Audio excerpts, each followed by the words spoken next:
Olá, graça e paz. Deus seja louvado e engrandecido na tua vida.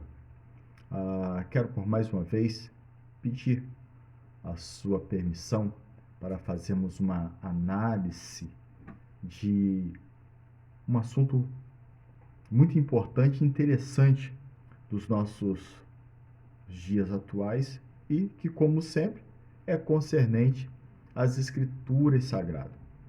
Vivemos um período em que as Escrituras Sagradas têm sido muito deturpadas, os entendimentos distorcidos e muitos textos colocados isoladamente. Com isso, tem se criado muitas doutrinas inexistentes, ou seja, doutrinas que não têm uma base sólida ou um amparo das Escrituras e que não encontramos na própria Escritura nenhum apoio legal que sustente essas doutrinas que são colocadas nas igrejas. E com isso, há uma carga e um jugo imposto dos quais muitos fiéis vivem sem pelo menos saber se realmente existe ou não. Mas o que diz as Escrituras concernente tais assuntos? Os quais são eles? E vamos começar falando sobre a ceia do Senhor. Ora, quando falamos de ceia, essa palavra ceia ou santa ceia, de que na verdade nem seria a ceia, já que se trata do memorial da morte e do sacrifício do Senhor, que foi feito pelo Senhor Jesus na Páscoa, na ocasião da Páscoa. Acredito que para os judeus e para os que assim seguem, no mês de abril, 14 de abril aproximadamente, Jesus celebrou a Páscoa e nessa ocasião da Páscoa, Jesus abriu um parêntese ali para também instituir o que foi chamado de memorial de sua morte e da sua crucificação, ressurreição. O texto de Mateus, no Evangelho de Mateus, Mateus diz o seguinte: e depois de cear, ele tomou o pão e o cálice e disse: tomai, esse é o meu corpo, esse é o meu sangue, e fazeis isso todas as vezes que fizeres em memória de mim. A questão é que nós já temos aí algumas problemáticas. Primeiro, que essa ceia, essa santa ceia, aconteceu na Páscoa, ou seja, uma vez por ano.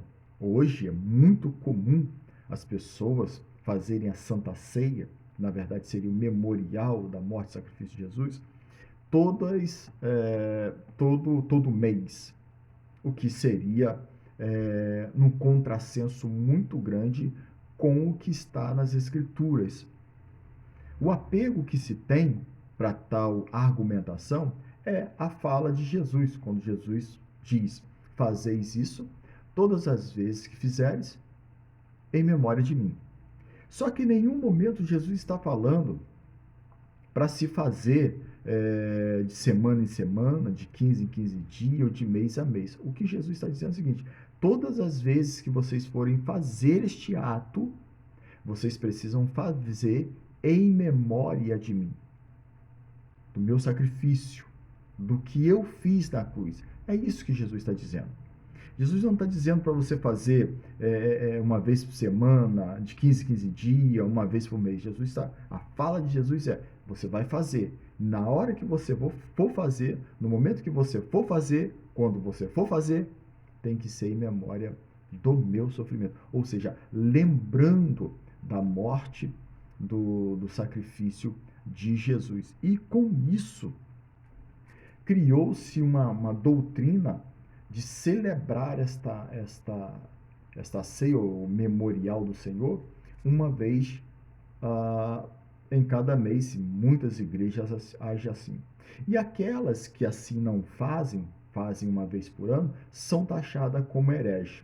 Bom, é um tanto complicado, em que a que faz certo é taxada como herege e as que fazem de uma maneira errada julgam as que fazem certo. Mas, mais do que isso, o agravante desse cenário da ceia é quando se cria e se tem, e já hoje já é fundamentada, a doutrina de que a pessoa, para poder participar de uma ceia, ela precisa estar numa vida bem íntegra para poder participar dessa ceia, ou seja, ela não pode estar em pecado. Uma pessoa que não é casada, ela não pode participar da ceia do Senhor.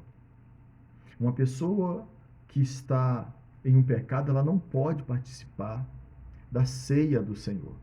Mas a questão, aonde realmente está a proibição para tal ato? Uma vez que o corpo do Senhor representado pelo pão e o sangue do Senhor representado pelo suco da uva é que traz ou que dá ao ser humano a condição de se buscar o perdão, a misericórdia, o suco da uva que simboliza o sangue, que redime do pecado, e o corpo traz a reconciliação. Então, quem realmente deveria participar do corpo e do sangue? Uma pessoa que está em pecado ou uma pessoa que não está em pecado? Na verdade, se formos analisar e ver por este prisma, nós vamos chegar ao denominador comum de que ninguém poderia participar da ceia, porque todos estão em pecado. Afinal, falar do irmão é pecado, constranger um irmão é pecado, falar da vida alheia é pecado. Então todos nós estaríamos em pecado, porque todos nós pecamos todos os dias. Ao passo que muitos acham que pecado é só fornicação, adultério, e as pessoas parecem que só enxergam exatamente isso como pecado. Só adultério, fornicação, fornicação. E esquece de todos os outros pecados que também têm a sua proibição. Ora, Jesus disse ao doutor da lei, quem é o teu próximo? Como você entende a lei?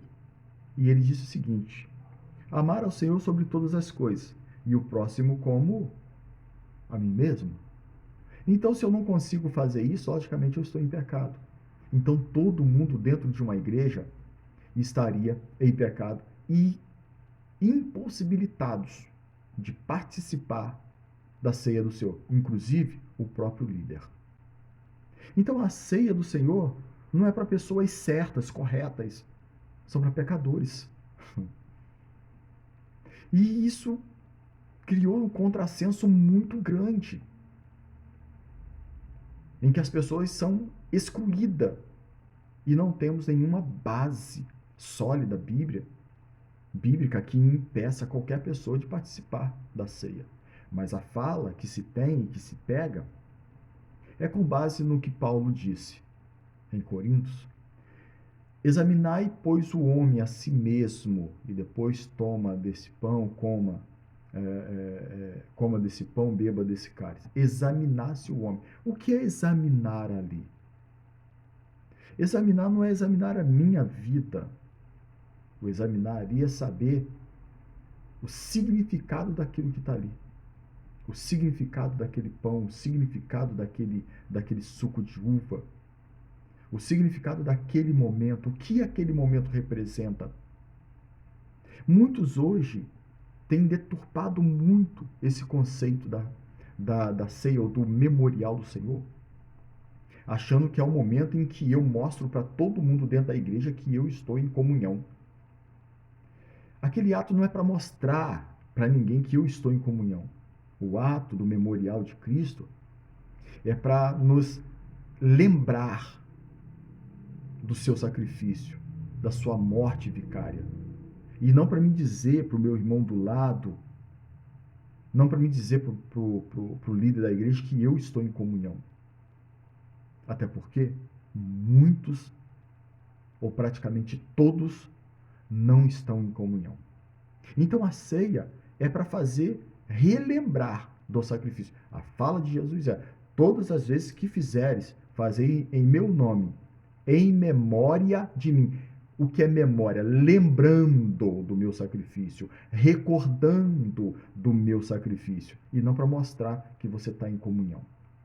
Mas deturpamos isso porque muitas pessoas colocaram como via de regra e criou-se uma doutrina inexistente de que não tem uma base bíblica para isso. E com isso, colocou-se que só quem pode participar dessa ceia é quem está em comunhão dentro da igreja. Mas quem está em comunhão dentro da igreja? Você estaria? Você tem falado do seu irmão? Falou mal de alguém recentemente? Bom, então esses pontos que se torna muito contraditório. Mas mais do que isso, é quando se fala que uma pessoa, para participar da ceia, ela precisa primeiro ser batizado nas águas. Ora,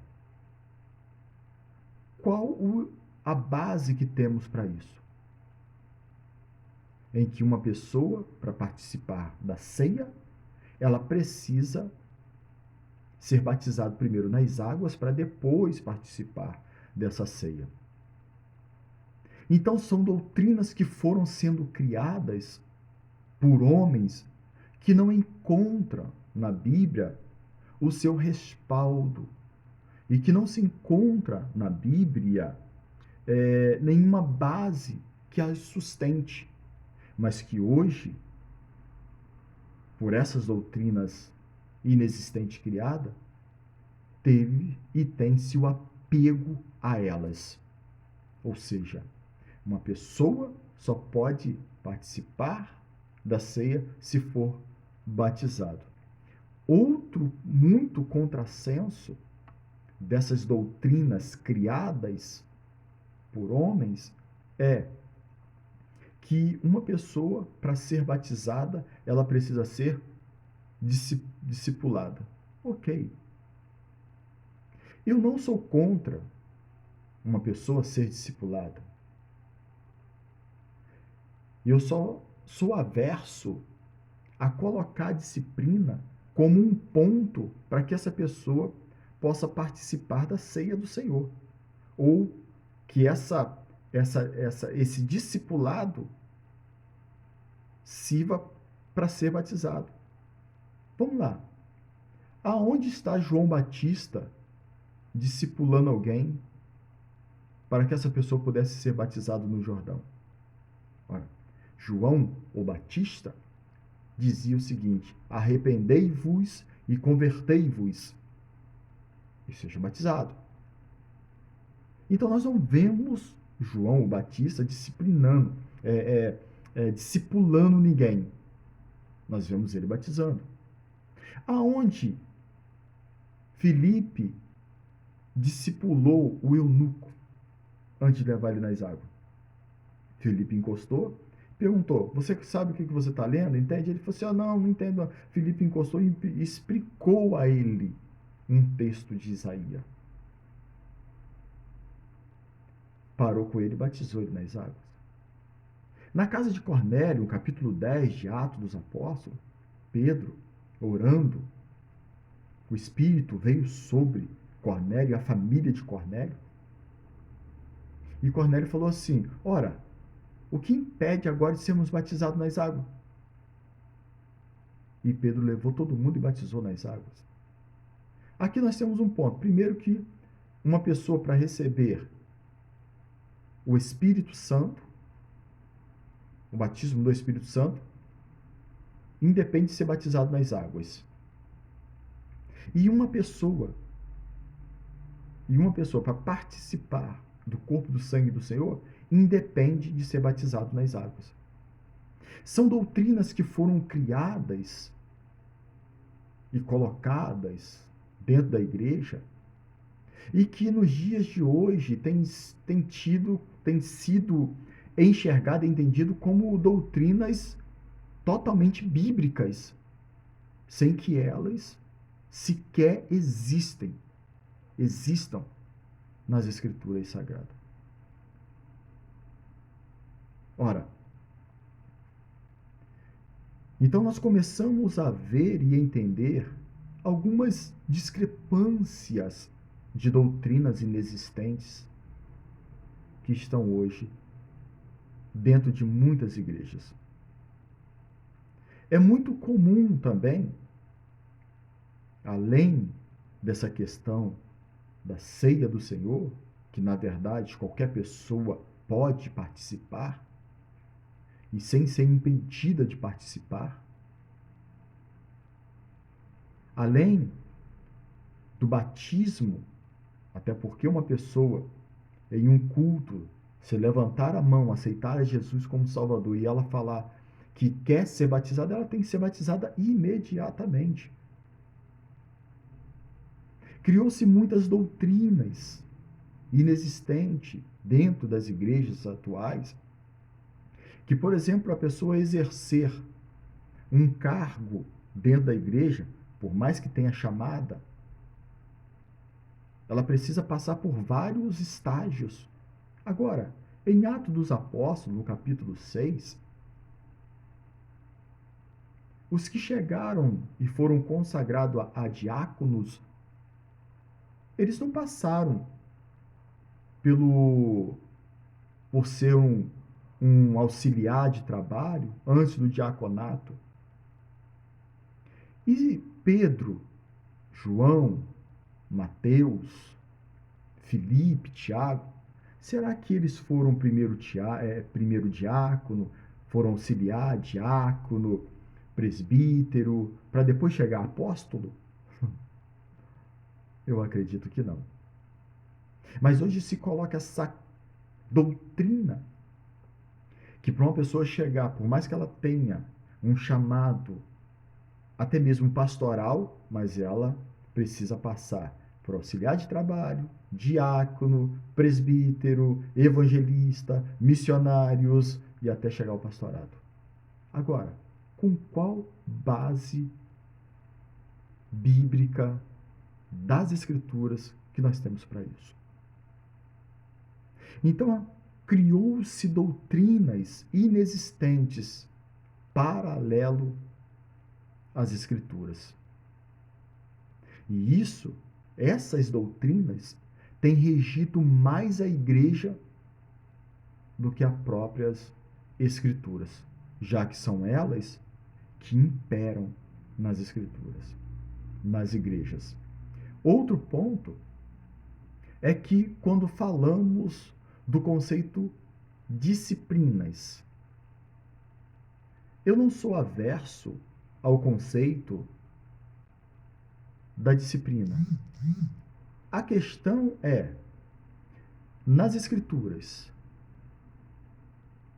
quando uma pessoa comete um ilícito ou comete um pecado, a primeira coisa que a igreja procura fazer é afastar essa pessoa de tudo o que ela está fazendo. Ou seja, ela não pode cantar na igreja, ela não pode louvar, ela não pode ter oportunidade, ela não pode participar de nenhum grupo, ela não pode participar da ceia. Ela fica exclusa. E muitas das vezes, a pessoa pediu perdão, mostrou arrependimento e ainda assim a excluíram. Deram a ela 3 meses, 6 meses, 1 ano de disciplina. A questão é, qual a base que sustente isso? Mas aqui você pode me dizer, não, pastor Silvio Dark, aqui nós temos uma base, nós temos Evangelho de Mateus, no capítulo 18, eu até separei aqui, tive o cuidado de separar. Mateus, capítulo 18, versículo 15 e 17, diz assim o texto: Ora, se teu irmão pecar contra ti, vai e repreende-o entre ti e ele, só. Primeiro, eu e o meu irmão. Eu não levo à igreja, meu irmão pecou contra mim, eu levo, falo com ele, e se houver ali o arrependimento, o entendimento, arrependimento, pedido de perdão, acabou o assunto. Está resolvido. Segue o texto dizendo, se te ouvir, ganhar-te o teu irmão. Ponto. Mas se não te ouvir, leva ainda contigo 1 ou 2, para que pela boca de 2 ou 3 testemunhas, toda palavra seja confirmada. Ponto. Então, se eu procurei, ele não aceitou, vou com a testemunha. Caso não aceite, e se não te escutar, aí eu levo à igreja. E se também não escutar a igreja, aí considera como um gentil ou um publicano. Aí, aqui é que está o afastamento. Primeiro eu procuro pessoalmente, aí se não conseguiu me entender, ou trazer o arrependimento, eu levo testemunhas, se não teve arrependimento, eu levo à igreja. Se caso ao contrário, essa pessoa não se arrepender, aí é que entra esse conceito de afastar essa pessoa ou tratar essa pessoa como um gentil e um publicano. Mas se em qualquer desse percurso essa pessoa se arrepender, ela não pode ser excluída. E se for excluída, não tem tempo. A Bíblia não fala de 3 meses, 6 meses ou 1 ano. A Bíblia não fala disso. A Bíblia não menciona isso. Em nenhum texto das Escrituras Sagradas é mencionado tempo que é dado a uma pessoa. Mas isso se essa pessoa não se arrepender.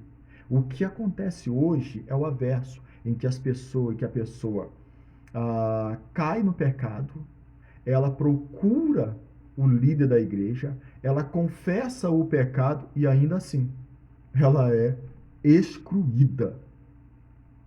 Ou seja, não se considera ali o arrependimento, não se considera ali o pedido de perdão, não se tem ali a misericórdia, a compaixão e nem tampouco o amor. Então nós vemos em Mateus que, digamos aqui entre aspas, a exclusão ela acontece no último estágio. Porque em cada processo desse, se a pessoa se mostrar arrependida, reconhecer o teu pecado e se arrepender, ela tem que ser mantida na igreja. E não pode ser afastada da igreja. E nem ser excluída de nada. Agora, com a doutrina dos homens, mesmo ela confessando o pecado e o erro, e mostrando arrependimento, ela é excluída. Agora, aonde nós vemos alguém sendo excluído? Aonde Jesus excluiu alguém? Por que Jesus não excluiu a mulher pega no ato, no flagrante de adultério? Jesus não a excluiu? E por que Jesus não a excluiu? Porque aonde há arrependimento, pedido de perdão, precisa haver compaixão, misericórdia e amor. Porque o perdão de Deus para o ser humano, ele é automático. Só que os líderes hoje não. E aí levaram aquela mulher e aquela cúpula. É mais ou menos o que acontece hoje nas igrejas, as pessoas, quando a pessoa peca, né? O pastor da igreja, né? O líder da igreja chama a pessoa, aí faz a reunião, junta aquela turma de corpo de obreiro que se fala, né? O corpo de obreiro, ministério, tudo, para sentenciar. Vamos sentenciar como? Quantos meses? Vamos tirar de tudo.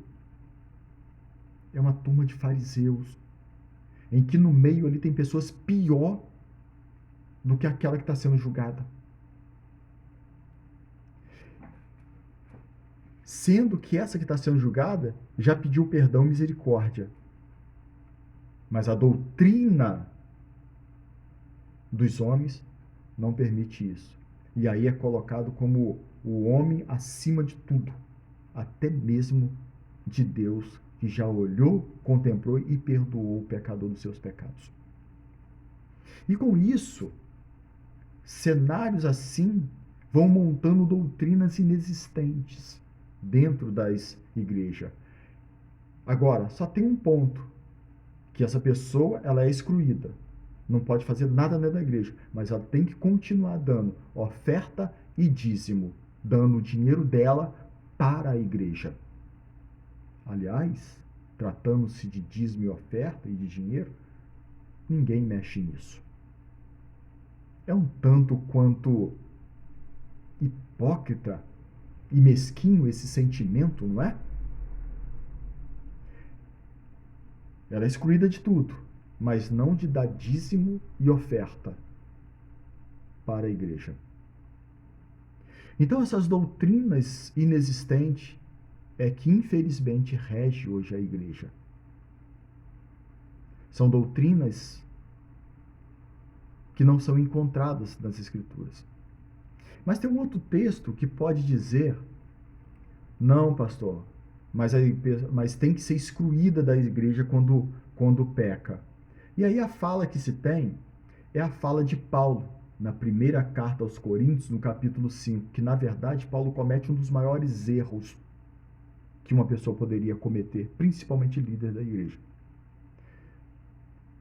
No versículo 4 e 5 do capítulo 5 da primeira carta aos Coríntios, diz assim, ó, Paulo, acho que haja entre vós fornicação, desculpa, tal que nem ainda entre o gentio acontecia.